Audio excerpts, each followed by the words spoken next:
అందరికీ నమస్తే. మన డైరీ ఫామ్కి స్వాగతం. జనవరి 2వ తారీఖు గుజరాత్ వచ్చేసాను. గుజరాత్లో ఈరోజు ఉదయం నుంచి తిరిగితే మార్కెట్ ఏం అర్థం కావట్లేదు. ఏ గేదెను ముట్టుకున్నా చూడండి, ఇక్కడ ఎంత చిన్న సైజు గేదెలు కూడా ₹1,00,000 చెప్తున్నారు. 1,10,000 ఇక్కడే రేటు పెట్టి 15,000 ట్రాన్స్పోర్ట్ పెడితే మనకు 1,25,000 నుంచి 1,35,000కి హైదరాబాద్ చేరుతున్నాయి. అవి కూడా 10 లీటర్లు ఖచ్చితంగా ఇస్తాయని చెప్పలేం.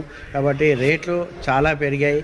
ఎవరైతే మీరు ఛానల్లో చూస్తున్నారో అవన్నీ నిజం అనుకుంటే వాళ్ళతోనే మాట్లాడండి.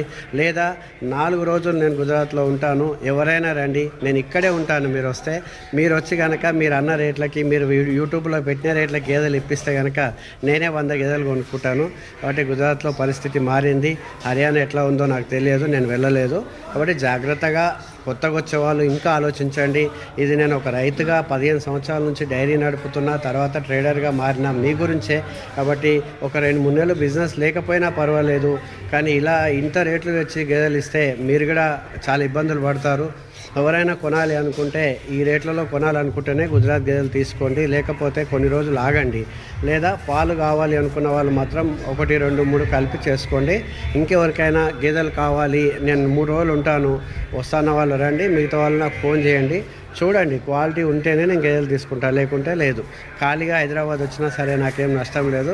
కాబట్టి దయచేసి యూట్యూబ్లో వచ్చే వాళ్ళు ఎవరైతే చెప్తున్నారో రేట్లు తక్కువ, వాళ్ళు ఇప్పిస్తే నేను సంతోషపడతాను. మొదటగా సంతోషపడేది నేనే. కాబట్టి అందరూ బాగుండాలనే ఉద్దేశంతో ఈ వీడియో చేస్తున్నాను.